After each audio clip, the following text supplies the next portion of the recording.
Hi all, I thought I'd look at Nakamura's last round victory in the US Championship of 2009. So this was last month, 17th of May. So he was playing Joshua Friedel, who's 2568, and he surprised Josh in the opening, and we'll see how. So Bishop C4 instead of Bishop B5, which is Roy Lopez. After Knight F6, there's an invitation basically to this fried liver attack. So Knight G5, D5, ED Knight A5. There are various alternatives for black, but this remains a solid option. Bishop B5 check. So black's sacrificing a pawn for fast development, but apparently this had all been prepared by Nakamura. He took on C6 and now simply retreated his bishop to D3. So at first that seems kind of awkward, blocking in the D pawn. But this bishop, as it turned out later, was useful on this diagonal, to come out later. So white later played B3. So that's his prepared innovation. According to Rybka, white is still slightly better here. So bishop E7, knight C3. So white's got nice control of E4 at the moment. Black castled, white castled as well. And now rook b8. So we see, the classic counterplay that black's generated from the sacrificed pawn in this variation. But maybe it's not that convincing. White simply played rook e1 later, sorry, attacking this pawn. But first played h3.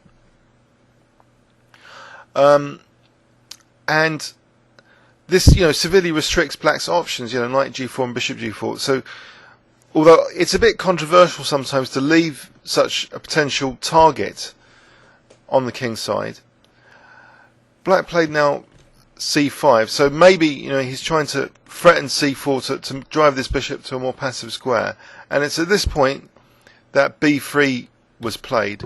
So not only discouraging c4 from black, but giving the bishop some options, b2 or a3.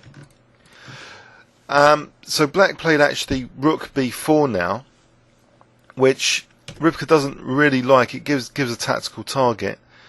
Prefers like h6. Let's have a quick look at h6, knight f3, say bishop d6. White apparently, is better technically at least in this position, according to Rybka. So here something like knight e4 or just bishop b2, and white's pretty solid. But so in the game, rook b4 was played, and it seems white's advantage was accelerated now. After rook e1 first, attacking that e pawn, black played bishop b7, so offering e5. Now, if rook takes e5, let's have a look what could have happened here. Was this a kind of poisoned pawn? With h6, knight f3, there's rook f4 now, threatening to just double white's pawns.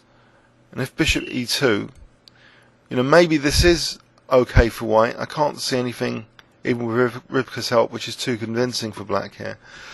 But instead of taking the pawn immediately, Nakamura played bishop a3. So the rook was forced to move. And now g3, again harassing the rook.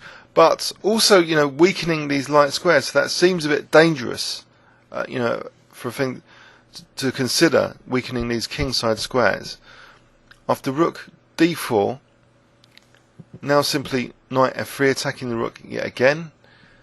So now this pawn could also be taken with the knight if the rook moved back. So say the rook had just moved back, knight to d7, then just knight e5 is fairly good. So rook d6, say bishop c5, and black's fallen to bits. So black actually decided to sack the exchange here, but I think it's fairly hopeless, this exchange sack. Queen f5 hitting h3, but Nakamura simply plays g4 now, and his king side safety is okay. After queen f4 he plays a very, very nice move now, exploiting this diagonal and this virtual pin on the bishop. He plays d4, but it's also dual purpose because this diagonal is also possible now for the bishop to harass the queen. So after rook d8, queen e2, and there's still a persistent threat now of bishop c1. After rook takes d4, bishop c1 actually checkmated the queen. The queen's got no squares to go, apart from giving itself up on e5. In this position, what other alternatives for black? It's very tricky. If Ripper gives like queen h6 to try and save the queen, but here like bishop c5 or queen e3 is actually given as a strong move as well. So that, I suppose, it's just all about this pin on c5. If the queen's come off, how is black defending on c5? Say rook c8, there's knight a4, it just gets worse and worse for this pin. So winning more material. So that was a short and sweet game which secured Nakamura the 2009 US Championship. And let's have a quick overview and summary. So a fried liver attack with an innovation of, well, a relative innovation of just moving the bishop back to d3, and just playing knight c3 now. So there's just good control of e4 here. White has always had a slight edge, it seems, in this game. So b3 making way for the bishop to be activated to either b2 or a3. And now, you know, this rook movements by black, it was really a target. So Nakamura wasn't afraid to play g3, just targeting that rook, and again targeting it. So prompting an exchange sacrifice.